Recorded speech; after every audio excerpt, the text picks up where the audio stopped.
यादव जी यहाँ के प्रत्याशी हैं वीआईपी पार्टी से, उनकी वाइफ हैं।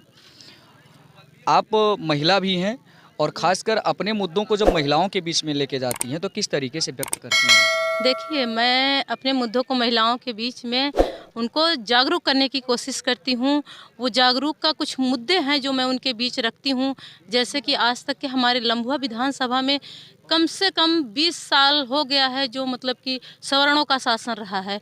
तो मेरा विचार यही है, मेरी सोच यही है, हम दोनों ने मिल करके इस सोच को अपने इस मतलब लम्भुआ विधानसभा की जनता को आगे करने के लिए, ऊंचा उठाने के लिए, जो आज तक के आज 20 साल पहले जहां हम थे आज भी वहीं पर है, तो हम उसे ऊंचा उठाने के लिए जो है हम उनके लोग के बीच में जाती हूं और उनसे यही कहती हूं कि देखिए, आप अपना विधायक चुनिए, आप अपना ऐसा विधायक चुनिए कि जो आपका जो है, जो आपको मतलब कि आपको बारे में सोचे, आपको ऊंचा उठाने की कोशिश करे। दूसरी बात क्या है कि लोग कहते हैं कि नहीं, हम जैसे लोगों के बीच में जाते तो लोग कहते हैं कि नहीं, आप ये बताइए कि आप कैसे करेंगी। सभी यही विश्वास दिलाते हैं कि मतलब कि सब यही कहते हैं कि नहीं, हम सरकार में आएंगे तो ये काम करेंगे, वो काम। हमने कहा देखो, हमें सरकार से कोई मतलब नहीं, सरकार किसी की हो। हाँ, हम बीजेपी से जरूर परेशान हैं, हम उसे जरूर हटाना चाहते हैं। अदरवाइज किसी की भी सरकार होती है, जैसे हम कहते हैं कि अखिलेश की सरकार है, अच्छी है अखिलेश की सरकार, मैं इस बात को मानती हूँ और आनी भी चाहिए। तो मेरा मकसद यही है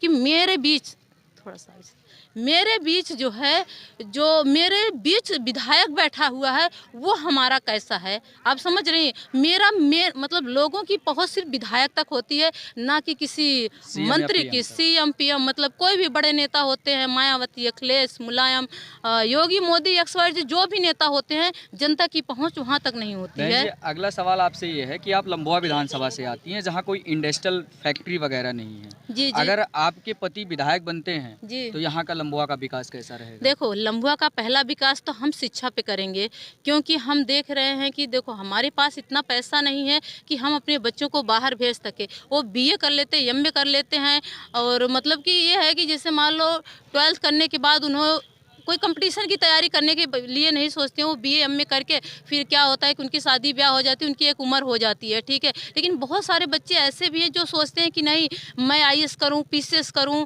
और जो है नीट, जेईई, एक्सवाईजेड जितने कंपटीशन होते हैं उसकी तैयारी करूं। लेकिन आज का कंपटीशन इतना टफ हो गया है कि वो घर में बैठ करके वो तैयारी नहीं कर सकते हैं, आप समझ रहे हैं। उसके लिए मैं जो है यहाँ पर कोचिंग सेंटर खोलूँगी, उनको तैयारी करवाने के लिए उनके बुक अवेलेबल करवाऊँगी और उनको टीचर अवेलेबल करवाऊँगी कि जिससे वो कंपटीशन की तैयारी करके और जो है वो भी अपने सपनों को पूरा कर सके।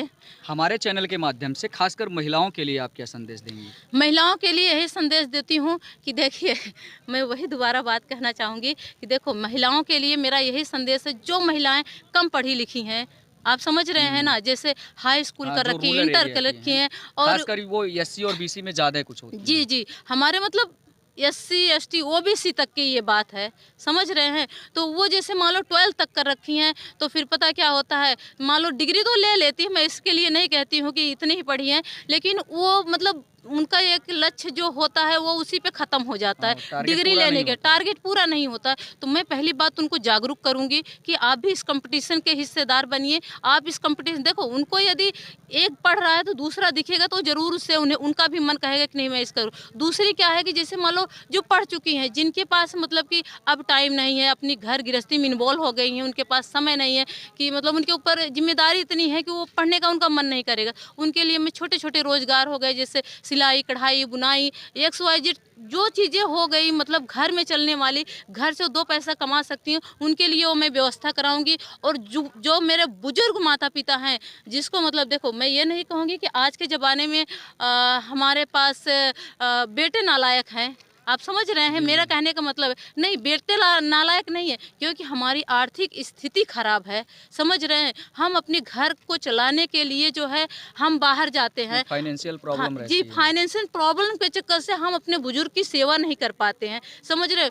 उन बुजुर्ग माता पिता के लिए मैं वृद्धा आश्रम खोलूँगी, उन्हें दवाइयाँ अवेलेबल कराऊँगी, उन्हें रहने के लिए सुविधा दूँगी, उनकी जितनी भी ज़रूरतें हैं वहाँ ज़्यादा से ज़्यादा मैं उनके लिए मतलब कि वहाँ पे सुविधा उपलब्ध कराऊँगी।